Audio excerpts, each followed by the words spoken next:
Start.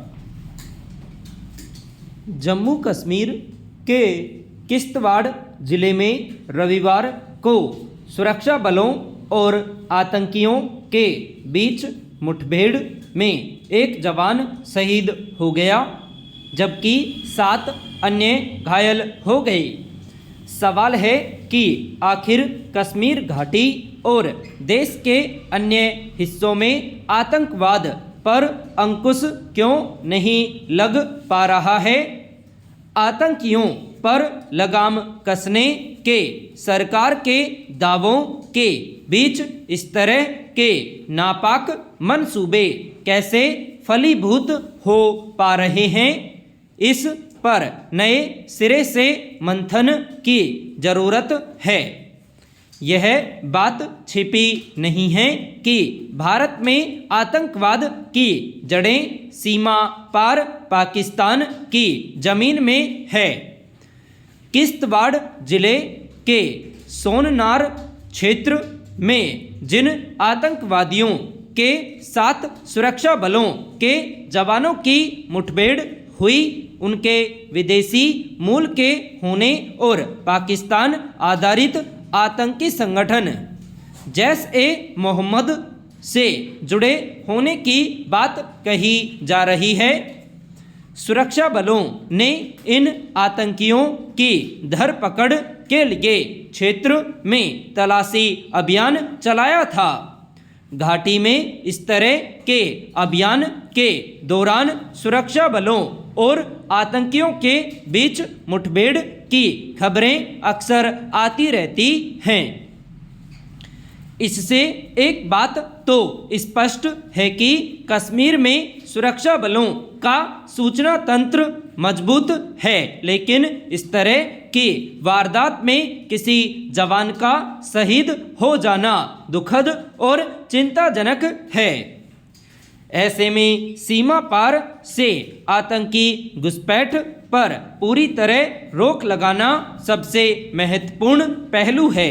Para केंद्र सरकार की ओर से अक्सर यह दावा किया जाता है कि पुख्ता सुरक्षा व्यवस्था की बदौलत हाल के वर्षों में सीमा पार घुसपैठ की घटनाओं पर काफ़ी हद तक अंकुश लग गया है। अगर यह सच है तो फिर ज़्यादातर वारदात में विदेशी आतंकियों का नाम सामने क्यों आता है। दावों और हकीकत के बीच के इस अंतर को समझने की ज़रूरत है। यह सवाल भी अहम है कि देश के भीतर सक्रिय आतंकियों के पास हथियार और गोला बारूद कहां से आ रहा है और उनके वित्त पोषण का स्रोत क्या है। आतंकी तंत्र के लिए हवाला के जरिए पैसे भेजने की बात जग जाहिर हो चुकी है, लेकिन अब इसमें क्रिप्टो करेंसी का नाम भी जुड़ गया है। सुरक्षा एजेंसियों ने दावा किया है कि जांच में क्रिप्टो हवाला तंत्र का पता चला है जो जम्मू कश्मीर में विदेशी धन का अवैध प्रवाह कर रहा है। जाहिर है कि इस तरह के वित्त पोषण से न केवल आतंकियों के लिए हमले का सामान जुटाया जाता है, बल्कि अलगाववादी तत्वों को सक्रिय करने में भी इसका योगदान है। सुरक्षा बलों के लिए यह एक नई चुनौती है। पैरा आतंकवाद का बढ़ता खतरा अब वैश्विक सुरक्षा के लिए एक बड़ी चुनौती बन गया है। आधुनिक तकनीक के दुरुपयोग से यह खतरा और भी व्यापक एवं भयावह होता जा रहा है। आतंकवाद से सबसे अधिक प्रभावित देशों में भारत भी शामिल है। हालांकि हाल के वर्षों में देश के भीतर आतंकी वारदात में संख्या की लिहाज से कमी आई है, लेकिन लक्षित हमलों को और ज़्यादा भीषण बनाने के प्रयास बढ़े हैं। वर्ष 2016 में पठानकोट हमला, 2017 में अमरनाथ यात्रियों पर हमला, वर्ष 2019 में पुलवामा हमला और पिछले वर्ष पहलगाम में पर्यटकों को निशाना बनाने की घटना इसका उदाहरण है। ऐसे में ज़रूरत इस बात की है कि सीमा पार से घुसपैठ रोकने के साथ आतंकियों के वित्त पोषण के तंत्र को तोड़ने के लिए व्यापक एवं प्रभावी रणनीति तैयार की जाए। पैरा। हादसे किसी चूक का नतीजा हो सकते हैं, लेकिन यह संभव है कि इसकी पृष्ठभूमि में ऐसी व्यवस्थागत लापरवाहियां हों जिनकी आमतौर पर अनदेखी कर दी जाती है। उत्तर प्रदेश के ग्रेटर नोएडा के सेक्टर 150 में शनिवार तड़के घने कोहरे के कारण एक कार पानी से भरे गहरे गड्ढे में गिर गई। इस हादसे में 27 वर्षीय युवक की जान चली गई। इसे रोजाना होने वाली सड़क दुर्घटनाओं की तरह देखा जा सकता है, लेकिन हादसे के बाद युवक की मौत